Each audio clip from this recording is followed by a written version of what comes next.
January is National Poverty in America Awareness Month, and according to the latest census count, 37.9 million people live in poverty in the U.S. That's about 12% of the population here. And the issue of poverty has really grown since the pandemic, with more families leaning on nonprofits and community-based organizations like the Salvation Army. And joining us this morning is Captain A.J. Zimmerman with the Salvation Army to talk about your ongoing work to end poverty. A very timely discussion after MLK Day, because we know a big part of Martin Luther King's mission, besides civil rights, was economic justice, and he had the Poor People's Campaign.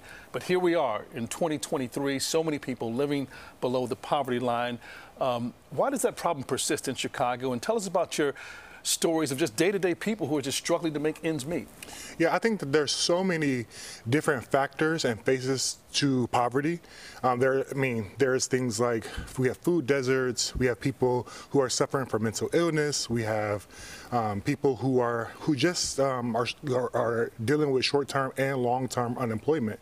So there's so many different factors, and on a day-to-day, we see people who were thriving, but then after the pandemic and all of the things that are going on with the economy are really struggling right now. And never recovered. No, and never really recovered from where they were before. And I know the Salvation Army comes face to face with so many. I know you guys have so many ways that you're helping out. And this just seems like such a big issue to tackle. What can be done to try and end poverty?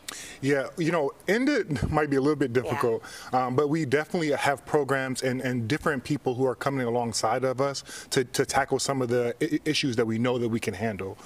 So financial literacy, that's, programs for youth, that is long-term case management. So where we are going in and looking at the barriers that people are facing and trying to knock those things down.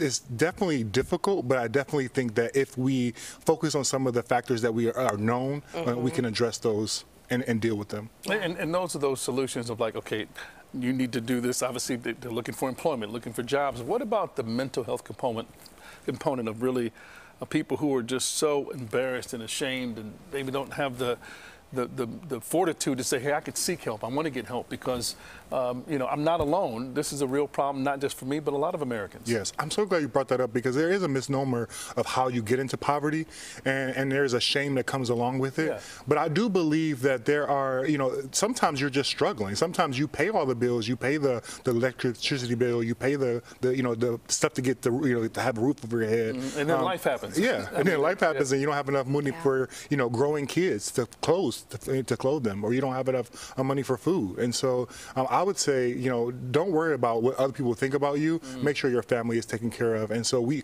have a place like the Salvation Army to help provide food and shelter and things like that for people who are struggling in the short term. You just mentioned so many programs. You talked about financial literacy and just helping people get stability when it comes to their family, taking care of their kids. So what can our viewers do to help if they're looking for programs to buy into?